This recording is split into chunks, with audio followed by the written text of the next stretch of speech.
Good evening, everybody. Thank you for joining me. I'll waffle for a couple of minutes and see if anybody comes online and has anything that they need to add. Just doing a final Facebook Live for the week of the Free Your Feedback Fears, day 5.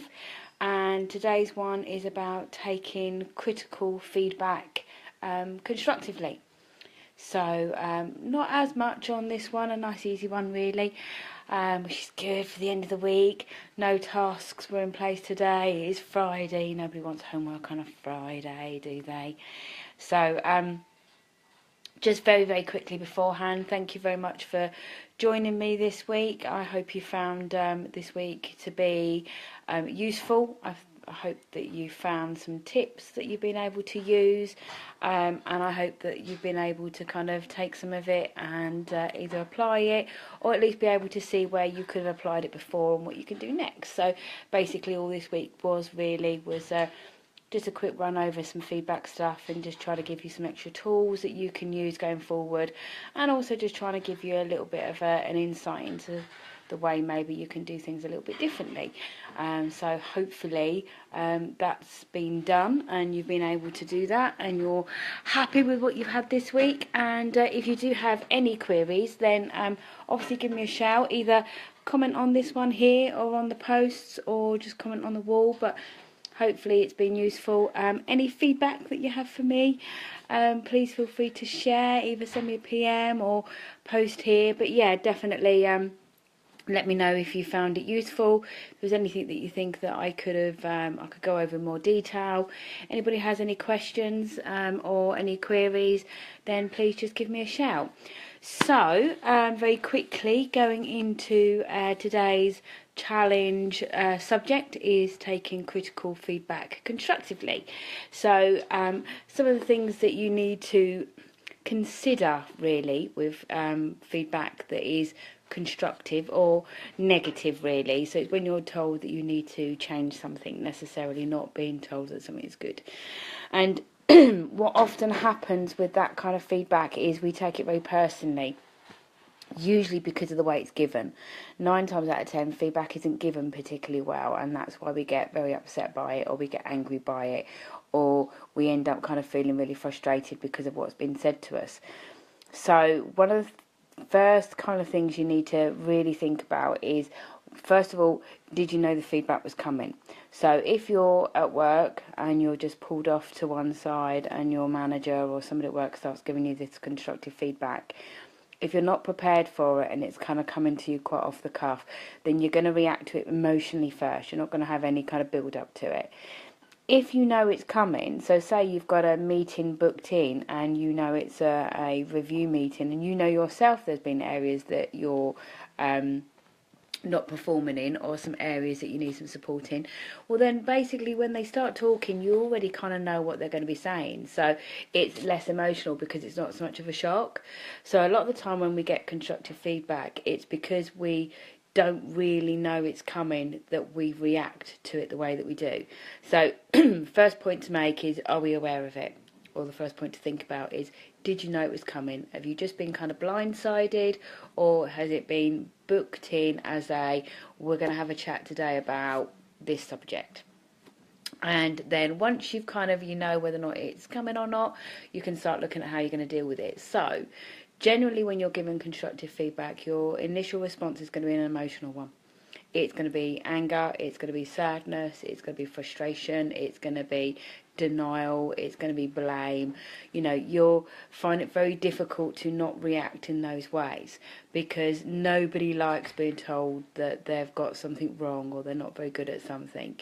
Nobody likes being told that they're not performing or that they could be doing better, and you know, nobody likes that. Hi Margaret, how are you? Hi Chris. So our first response is always going to be an emotional one. So we kind of, our hackles go up or our defence system kicks in, and that creates an actual physical change in our body. So our body language will change. We sit upright, or we throw ourselves back. You know, a little bit the teenager comes back in, and it's really hard to be able to manage that physical emotion because you're also trying to manage the emotion. So it's you get a kind of mixture of 3 or 4 things all happening at once. So you're taking in this constructive criticism that's coming your way. You're being told you're not very good at something or you're not doing something right. Then all of a sudden you feel like you want to cry, or you feel angry, or you feel frustrated, or you start to feel, that's not true, why are you saying that? All of these things start going through your brain. And then because your brain starts to try to manage all of these emotions that are all coming at you all at once, it starts to kind of kick off in your body. So then you get this physical chemical reaction as well. So these people that say, oh, when I get angry I cry, things like that. So you're either going to burst into tears because you can't handle the emotion and it all kind of bottles up and then just explodes. You either actually explode and you start shouting or throwing things around, or you withdraw completely into yourself and you get moody and sulky. They're the kind of obvious reactions that you have to this kind of feedback. So if you know that the subject's going to be broached and you know it's coming, you can start to talk yourself through these emotions. You can give yourself a bit of an idea of the things you're going to say. So you can talk to yourself and say, well, if he says that I've done this, this, this and this, then I'm going to let him know about Judy in the next room who never does this and never does that. You're prepared and you can think clearly about your response. If you're just hit with it, blindsided by it, then you're just rambling and you just start throwing stuff out there and it's not fair, and somebody else doesn't do it and you can't remember what their name is because you haven't thought about it. So you come across quite rambling and you come across just that you're trying to throw other people under the bus, and then the person giving you the feedback doesn't take you seriously. So a little bit like we were talking about yesterday, where I was saying about making sure that feedback is timely. This is why when people are giving feedback, they need to make sure that they consider the other person's possible reactions too. Because if you're someone who's taking the critical feedback, it's going to be very difficult for you to maintain all of that kind of feeling, and you kind of your work persona. All of a sudden your personal feelings are going to come out. So when you're talking about receiving critical feedback, you need to try to remove the personal side of it out. So if you're caught off guard and you're taken to a side and your manager or your boss or somebody starts giving you some critical feedback, you have to almost kind of say to yourself, right, hang on a minute, I can acknowledge now that what is being said to me is critical, and I can acknowledge that I'm not probably going to react to it particularly well. So I need to first of all start thinking through this. So start thinking, right, I'm not going to react to it right now. I'm going to listen to what the person's saying. I'm going to take it on board, and then I'm going to look for the evidence. So like we were talking about right at the beginning of this week, all of it's building up to support this as well. It's the whole of this week has all been about levelling all that information for you to be able to take it away and use it all collectively. So what you want to be able to do is say to yourself, right, okay, I need this evidence. So when they're giving me the critical feedback, I need to ask questions. So ignore the personal side of it. Instead of kind of thinking, hang on, he's just said that I can't do my job, or she's just said that I'm not performing. You can kind of go, right, hang on a minute, let's just take that to one side. Forget what the way that they are saying this to me at the moment. Is what they're saying true? So the very first point is it true? If it is, then you can go, right, okay, they're talking the truth. They're saying something that is true. So, okay, is it the way they're saying it fair? If it is, then you can move on to the next stage. If it isn't, and you start thinking, hang on, it isn't true, well, then you can start to ask your questions directly. You can say, okay, can I just stop you for a second? You've just said these 3 points. Can you evidence them? Where is your evidence? I don't agree that they're true. And there's nothing wrong with disagreeing when you're being given negative or constructive feedback. If somebody comes up to you and says, that you're not doing your job properly, or that your product is rubbish, you're not just going to go, oh, okay, well, yeah, okay, that's fair enough, I'll accept that. You're going to want to know, okay, well, hang on a minute, I don't think it's rubbish, and I don't think I'm not performing. I think I'm doing a really good job. Unless you know you're not. And if you know you're not, then you have to take that constructive criticism as being honest and truthful, because you know you're not performing.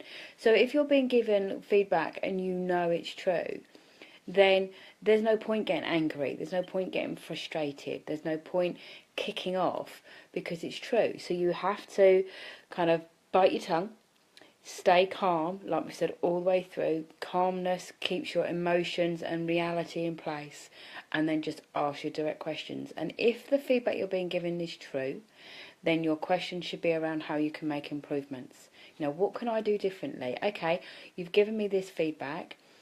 It makes me feel sad that I'm being told I'm not good at this, and I acknowledge that I maybe haven't performed as well in the past as I should have done. What can I do differently? Because there's nothing better than, as a manager, when you are telling somebody that they're not doing very well, when they acknowledge that and they want help. Because I guarantee that person giving you that feedback has probably lost sleep over having that conversation with you as well. I know as a manager, whenever I had to tell somebody something critical or something that was difficult, I felt sick. I was really worried about it. I didn't know how they were going to react. I had people stand up shouting at me. I had people burst into tears. I had somebody collapse on me. It's awful. You know, it's not just about giving somebody bad feedback. You know, you've got all this emotion that comes with it. So, you know, I'm not saying that when you get this critical feedback you should be thinking about the other person, because you won't. You'll be completely solely thinking about yourself, and that's fine, because at that time it's the whole flight and fight motion that kicks in. Your body wants to protect you. So when you're being given some critical feedback, no matter how small or how big, you're going to either do your fight or flight.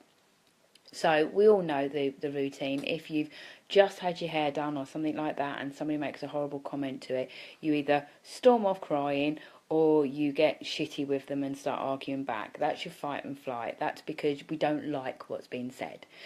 So if you talk about from a performance point of view, you can't really kick off in that way, because it's your manager and you're at work and it's a job and you need to keep your job. And yeah, some people do. They do kick off and they do start screaming and shouting, but that's not the best way to act. So you need to stay calm. You need to keep it realistic, and you need to make sure you're focused on the facts. When you're being given critical feedback, a really good way of being able to control your emotions is to repeat back what's been said. And I know this sounds really daft, because you'd think by repeating it you make yourself more angry. But when you repeat it, you can justify it and you can acknowledge it better. So if your manager says to you, okay, you've been really late the last 3 months, constantly coming in late, and you know it's not on, we let it go a few times but you're taking the mickey now. Then you go, right, hang on a minute, let me just get this right. So what you're telling me is that you believe I've been really late for the last couple of months. If you know that's true, your next sentence is then, and I acknowledge that, and I'm really sorry. And then you can explain why. You can say, actually my child just started a new school and I'm finding it difficult to get in work on time. Or, actually I've been really poorly recently and I'm finding it really difficult to get up in the morning. Or do you know what, yes, that has been happening, I'm really sorry, I'm going to try harder going forward. So you can clearly see there that you've been given the feedback, you've repeated it back, which gives you time to remain calm. You repeat it back to make sure you've understood it, to make sure that what is being said to you is what you think is being said to you. And then you can respond back with an acknowledgement and a reason. So this isn't about kicking off and trying to prove each other right or wrong. This is just about saying, hang on, I've been given this information, I need to do something with it. So by removing the emotion from it, you can deal with it, because that's all feedback is. From the very beginning of this week, all we've talked about is about giving you feedback so you can make improvements and make changes. So any feedback you're given, especially when it's critical feedback, is about making improvements. So the result should be about agreeing an improvement to be made. If they're wrong and what they're saying to you isn't true, well then the result is to be able to correct them. So, take another example of the being late. Your manager calls you to a side and says, right, okay, you've been really late the last couple of months. It's not good enough. It's not what we do. It's not how we perform here. And I'm not happy about you being late. Hi, Peter. How are you? So your reaction then is that, okay, so let me just get this straight. You've you've said that you believe that I'm being late a lot in the last 3 months. Can you give me the dates that you believe I've been late? Because I don't think I have been. I would be aware if I was late because I'm normally in on time. I'm very conscious about that. It might be that I'm in the building, but I might have been delayed arriving at my desk. But I don't remember a single day that I've been late. And then it might be a case of, apart from a week Tuesday ago when I remember being late. So then your manager gives you the dates, and you can then say, right, could you do me a favour? Could you give me a couple of hours to go and check that out? Because I really don't believe that I was late those days. So if you could give me those dates and I can write them down, I can go away and I can look at them. So again, you're not just accepting that the critical feedback is definitely agreed, and it's like, well, yeah, you're saying it, therefore it must be true. But it's not an argument still. It's still a discussion. It's still about finding a way to make improvements. Either the manager's got it wrong and the reports are wrong or the information's wrong, or he's talking to the wrong person. If you're in an environment where you don't see your manager very often, he doesn't really know who his staff are, it could be possible he's picked up on the wrong person. But if it is true, then at least it gives you the chance to go away, look at it, and work out when those dates were and come up with reasons. So again, it's about getting the evidence and staying calm. If you just start shouting and screaming, then you're just going to get their back up as well. And then what you end up with is a two-way argument. So regardless of what's being said throughout the whole process, you need to remain calm. And you want to be able to make sure that you've got evidence and that it can be explained. That's all it is. It's just about saying, I take the emotion out, so it's not directly at me, as in it's not personal. This is when we're talking about kind of performance reviews and things like that. When we talk about personal feedback, we'll come to that in a moment. So if you're in a review and you're being told that you're not performing or that you're not doing your job properly, it's not your managers out to get you. It's not that they don't like you. It's that you're not performing, if they've got evidence to back it up. So the only way for you to truly know if the feedback you're being given is correct and is relevant is by getting it evidenced.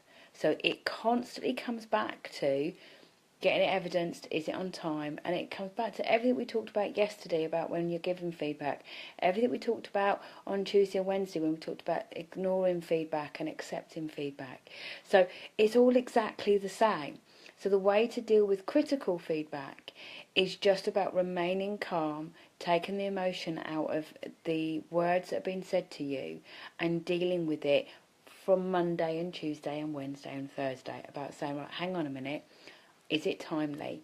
Is it being given to me with evidence? Is it right? Is it true? If it isn't, then I can argue this. I can go to Wednesday where I ignore it. If it's right and it's true, well then I need to go to Thursday, don't I? Where I need to accept it and do something with it and make those changes. So critical feedback is exactly the same. It's harder for us to accept. If somebody comes up to you and tells you things are great and wonderful, that's a lot easier for us to take. Whereas if somebody's telling you that you need to make changes and you're not very good at your job, that's a lot harder to take. So the whole point of this evening is just saying, remember Monday and Tuesday, remember Wednesday and Thursday. The difference with the critical feedback is you need to make sure that you are taking your emotion out of it. You need to make sure that you are not taking it personally. You need to remove the frustration, you need to remove the anger, you need to remove the denial, all of those initial emotions that you get, and you need to respond calmly and confidently and say, right, okay, thank you for the information you've given me, I want to make improvements, this is what I'm going to do, or thank you for the feedback you've given me, I need to go away and double check it because it's not something I agree with, or you say you've got no evidence, you can't say that these things have happened. I'm saying to you, I've never done these things, and you've got no evidence to say I have. Therefore, unless you can come up with the evidence, then it can't really be kept as true. You can't say these things are true. Hi Tessa, how are you? So that's the main part of dealing with critical feedback, is you deal with it exactly the same as normal feedback. You just have to remove yourself from the emotion. Now, there is a slight difference when it comes to people being really personal. So, say for instance, somebody is making a direct personal attack on you. Now, the difference I would say with this is it's not feedback. and that's why you can react differently. If somebody comes up to you and is calling you names and saying really mean things about you personally, which is when you're going to react in that really upset way. So if you're at work and somebody is complaining about what you're wearing to work, or somebody starts complaining about you personally, you know, sort of said you've got an annoying voice, or that, you know, you're really shit, and, you know, it's just being plain nasty. That isn't feedback, and you cannot accept that as feedback. So you cannot treat it as feedback. You can't do the, let's evidence it, is it given to me timely? It's bullying. And like what I said on Monday, you need to make sure that you're very aware of the difference between being given feedback and being bullied. And there's a real fine line between the two, because quite often the person doing it is being a bully and is hiding behind the feedback. And I've seen it with people where they enjoy giving somebody some crappy feedback because they like making that person feel bad. That's really rubbish. That's really mean. That's really nasty. That isn't feedback. That's just finding an insecurity in somebody and picking on it. And I've been on the end of this myself, where I had a real insecurity about the way I did a certain job, and I had a manager that would really pick holes in every time I did it. They would tear it apart. It would be given back to me, and it would be really mean comments. Not, this isn't good enough, this isn't the right way of doing it, that bit doesn't make sense. There was no constructive feedback in there. There was no evidence in there. It was just mean, and it was just nasty. And the result was I felt really crap. I felt really upset. I would get really frustrated because it didn't seem to matter what I did. I was always wrong. I was always getting it wrong. And it just built up an insecurity in me that meant that every time I tried to do a bit of work for this person, by the time I'd submitted it, I was close to tears. I was almost already deciding it was rubbish. And when it came to going for any kind of promotions or looking for a different job, if that person was part of the review, I just wouldn't bother, because it was obvious they didn't like me because of the way they treated me. So be very aware of the difference between feedback and bullying, because it took me a really long time to work out that, hang on, everybody else, whenever I do a piece of work for them, is really pleased and they love it, and I get loads of feedback about how great it is and how nice it is and how wonderful it is and all of that kind of thing. And then when they give me feedback, it's really horrible and it's really nasty, and all of a sudden I'm really upset. Hi Claire, how are you? So all of a sudden it's a very different outcome. I've got two very different people getting the same type of work from me, same amount of effort that goes into it. One person's completely tearing it apart and tearing me apart, telling me how awful I am as a person, and everybody else is saying how great it is. Well, you know, if I'd known some of the things I was talking about over this week, hi Paula, how are you? Then I would have been able to deal with these things differently, because actually I wasn't being given feedback by that person. I was being bullied by them.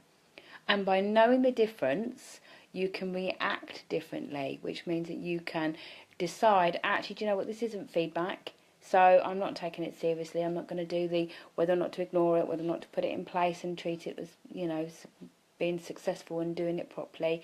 I'm not going to listen to whether or not I should deal with it as critical feedback and control on my emotions. I'm not taking any of that on board.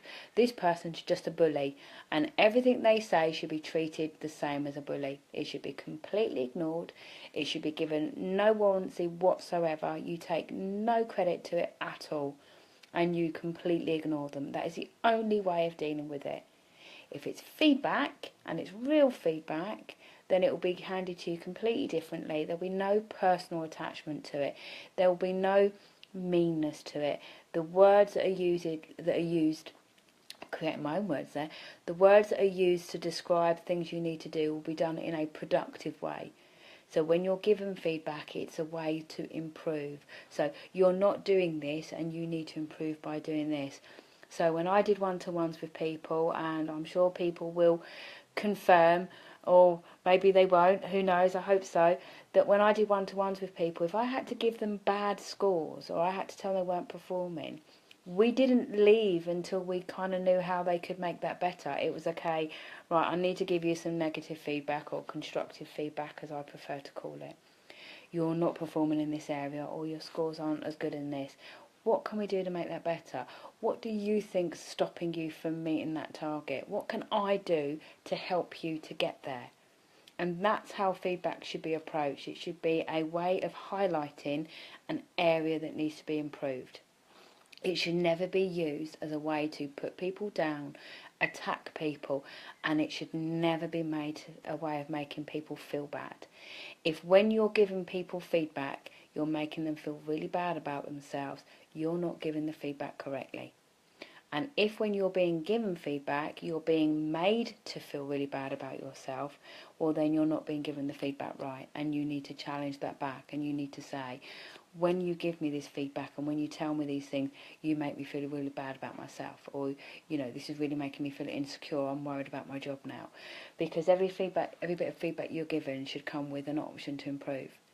Otherwise, what's the point of giving feedback? What's the point of saying to somebody, right, you're not doing this very well, or you need to improve this, if you don't plan on helping them make it better? There is no point in it whatsoever. That's like, the whole saying, you're shit and you know you are, and end it there. That doesn't help anybody. That doesn't make anyone feel good about themselves, and there is never any improvements. So what will happen is every other meeting you have after that will result in exactly the same thing. It will result in that person not meeting those figures. And it will result in that person still not doing their job properly because there's never been any improvements. So the only thing you can do, the big thing is you can't control the way that feedback is given to you. So like I said in my email today, not all of your managers and people that you work with would have worked with me on my feedback courses. So unfortunately, they may well give feedback really badly. And you have to be the bigger person. You have to take the upper hand. And you have to learn how to approach that feedback differently. And the only way you can do that is to control your reaction to it. So going back a little bit to what I was saying at the start is if you're being given feedback and it's not positive, the only way that you can come out of that with a positive spin on it is by changing the way you react to it and turn it into a positive. So if somebody is saying to you, that's really rubbish, then your response is, okay, how can I improve it? Because they might not do that for you. So you need to turn it into a positive. If it's more personal, so say you're looking at it as a relationship, and we haven't covered much about this because it's a bit more in depth, and if people want to talk about feedback from a relationship point of view, then you're probably better off private messaging me, and we can talk about that on a more one-to-one basis, because it can get a little bit upset and a little bit messy. But if you're in a relationship where the person that you're with is constantly telling you how you're not good enough, or that you're not pretty, or you're not good looking enough, or that you need to lose weight, or you need to put weight on, or you're too spotty, or you're ginger, or whatever it might be, then that isn't feedback. Going back to what I said about 10 minutes ago, that's bullying. That's not nice.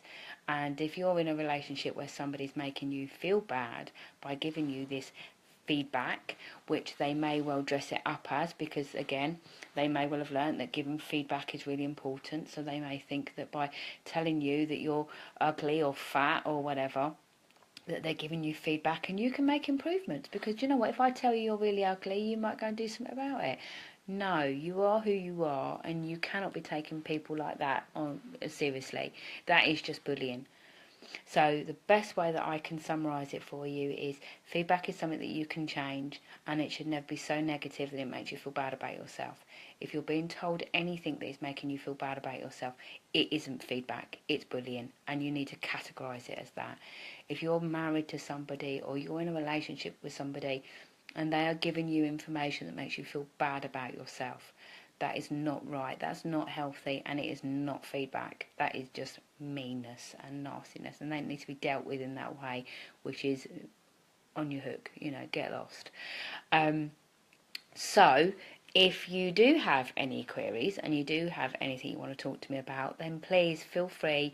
This isn't the end of the week and now I'm going to hit you with a sales call. It's nothing like that, because that's not what this week has been about, and I said that right at the very start.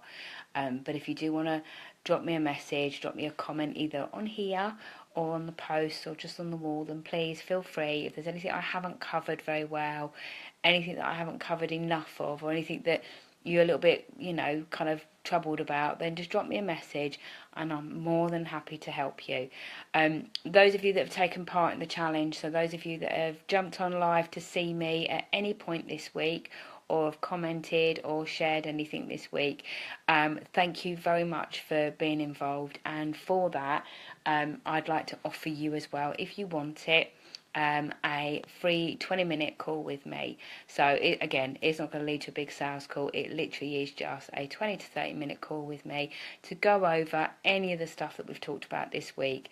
So if you've got something coming up and you want to have a chat with me, then please drop me a line, let me know, and I'll sit and we'll have a chat and we'll talk it through, and I'll help you as much as I can. And I'm working on the feedback cheat sheet for you as well. What I will try to do is do a little bit of a summary sheet as well for the whole of this week, and just to give you something to take away. But thank you so much for getting involved this week and for helping me with my first challenge. I really hope that you've all enjoyed it, and I hope that you found it useful. And again, please let me know if there's anything that I can do. And other than that, I will leave you to your lovely Friday nights. I hope you're all doing something really special. I'm about to watch a movie with the children, eat some popcorn, and hopefully one of them's making me a cup of tea. I can't quite hear the kettle boiling, but hopefully that'll happen fairly soon. Anyway, take care. See you all soon. Bye.